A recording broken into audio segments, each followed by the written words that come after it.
little right. I think Commander Legends, the batter for Baldur's Gate, is going to have a pretty special chase card, and here's why. The numbers aren't making any sense. Now, I understand Commander Legends is a special set, but it doesn't make sense for Wizards to charge an extra $100 for the collector's box compared to other collector boxes and fill it with trash. Now, you gotta think too. Adventures in Forgotten Realms, the last D&D set, didn't do too well. Do you really think Wizards said, hey, AFR didn't work. Let's just keep banging our head against the wall until we go out of business? AFR, Midnight Hunt, Crimson Vow, all essentially failed sets. Now, I believe around that time, they were finalizing Baldur's Gate. And if you have one set after the other, failed set, failed set, failed set, do you really think they're gonna do the same exact thing? Wizards has a team of people working on this that probably know more than you and I. Do you really think the people that work at Wizards who have a job, that have bills, that need said job to pay bills, are like, hey, the customers aren't happy with these 3 sets, so let's keep doing the same thing until I lose my job, and then I lose my house, and then I can't do anything. It doesn't make sense. Now, I think the collector boxes are gonna have some juice in it for Baldur's Gate. And looking back at AFR, do you think Wizards just says,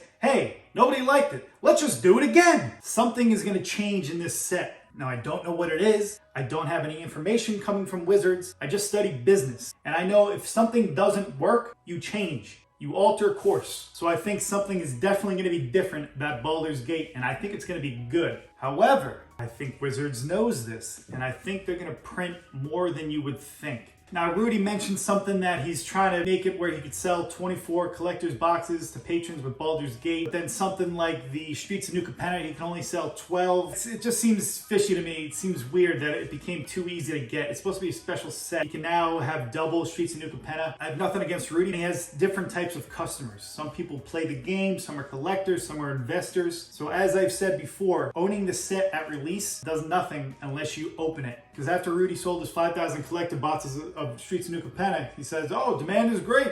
The collector's box is down 15% since he said that. It's great if you love the game, so I'm not saying he's wrong. Something's fishy. I just don't understand it how he can kind of suddenly get 24. I don't think this means it's going to be printed to the ground. I think Wizards is going to be right on the money.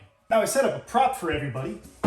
Now, I think Wizards is going to be right on the money as far as the demand for the product and how much they printed. Meaning we're going to see the product come out.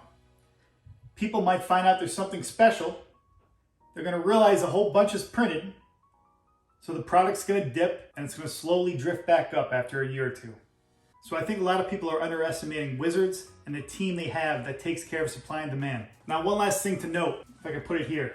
With Adventures in Forgotten Realms, we found the price on draft boxes that actually kind of outperformed the set boxes a little bit. I'm not sure if this is because the diehard D&D fans want to draft this set. I'm not really sure what it is. We're actually seeing the same thing with Baldur's Gate. Draft boxes are selling for about the same price as set boxes. So maybe some of the diehard D&D fans want to have some fun with this set. All right, here's the most important part of the video. Now, these collector booster boxes are selling for almost $300. You need to make an informed decision when you're making big purchases like that. So I'm only looking at the numbers and the business side of things. So take 1 or 2 things from this video. Go find a diehard gamers channel. Take 1 or 2 things from their perspective. Go find a diehard collectors channel. 1 or 2 things from their perspective and make an informed decision. It's like buying a new car. If the only person feeding you information is the car salesman, you're setting yourself up for failure. That's pretty much it. It's just something I want you to think about. Don't discredit Wizards' team of people that is working a full-time job just to decide how much stuff they should put out. Seeing the sets last year fail, tell me that Wizards is going to alter course. For the better? I think so. All right, bye-bye.